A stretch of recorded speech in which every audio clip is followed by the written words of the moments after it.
Manajemen ASN. Manajemen ASN adalah pengelolaan ASN untuk menghasilkan pegawai ASN yang profesional, memiliki nilai dasar, etika profesi, bebas dari intervensi politik, dan bersih dari praktik KKN.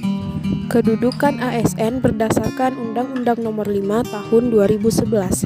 Yang pertama, pegawai negeri sipil merupakan WNI yang memenuhi syarat tertentu, diangkat sebagai pegawai ASN secara tetap oleh pejabat pembina kepegawaian untuk menduduki jabatan pemerintahan dan memiliki NIP secara nasional. Yang kedua, pegawai pemerintah dengan perjanjian kerja merupakan WNI yang memenuhi syarat tertentu yang diangkat berdasarkan perjanjian kerja untuk jangka waktu tertentu dalam rangka melaksanakan tugas pemerintahan sesuai dengan kebutuhan instansi pemerintahan dan ketentuan undang-undang. Fungsi dan peran ASN. Yang pertama, pelaksana kebijakan publik. Yang kedua, pelayan publik. Dan yang ketiga, perekat dan pemersatu bangsa.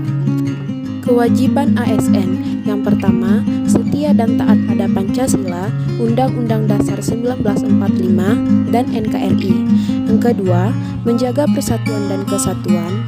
Ketiga, melaksanakan kebijakan yang dirumuskan pejabat berwenang. 4. Menaati ketentuan perundang-undangan. 5. Melaksanakan tugas kedinasan dengan penuh pengabdian, kejujuran, kesadaran dan tanggung jawab. Yang keenam, menunjukkan integritas dan keteladanan sikap. Ketujuh, menyimpan rahasia dan jabatan negara. Kedelapan, bersedia ditempatkan di seluruh wilayah NKRI. Hak ASN. Pertama, hak PNS, gaji, tunjangan dan fasilitas, cuti, jaminan pensiun dan jaminan hari tua, perlindungan, dan pengembangan kompetensi. Hak P3K, gaji, tunjangan dan fasilitas, cuti, perlindungan, pengembangan kompetensi. Kode etik dan perilaku ASN, melaksanakan tugas dengan jujur, melaksanakan tugas dengan cermat dan disiplin, melayani dengan sikap hormat, sopan, dan tanpa tekanan, melaksanakan tugas sesuai perintah atasan sejauh tidak bertentangan dengan undang-undang, menjaga kerahasiaan yang menyangkut kebijakan negara, menggunakan kekayaan dan barang milik negara secara bertanggung jawab, efektif, dan efisien, menjaga agar tidak terjadi konflik kepentingan dalam menjalankan tugas, memberikan informasi secara benar dan tidak menyesatkan, tidak menyalahgunakan kekuasaan dan jabatan untuk keuntungan pribadi atau orang lain. Terakhir, melaksanakan tugas sesuai dengan ketentuan peraturan perundang-undangan.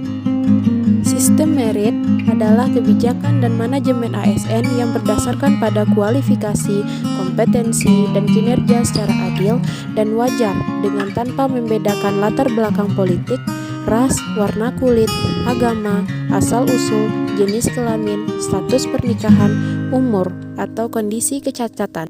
Manfaat sistem merit bagi organisasi.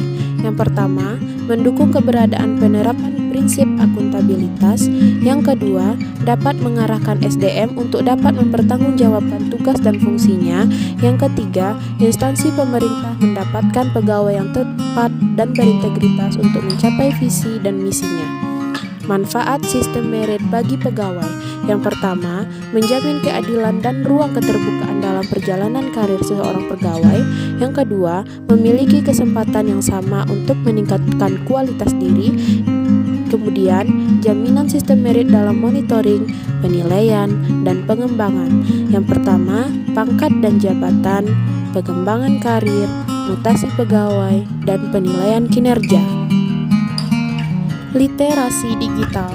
Seorang yang memiliki literasi digital yang bagus ialah tidak hanya mampu mengoperasikan alat, melainkan juga mampu bermedia digital dengan penuh tanggung jawab. Pilar literasi digital. Yang pertama, kecakapan digital, budaya digital, etika digital, dan keamanan digital.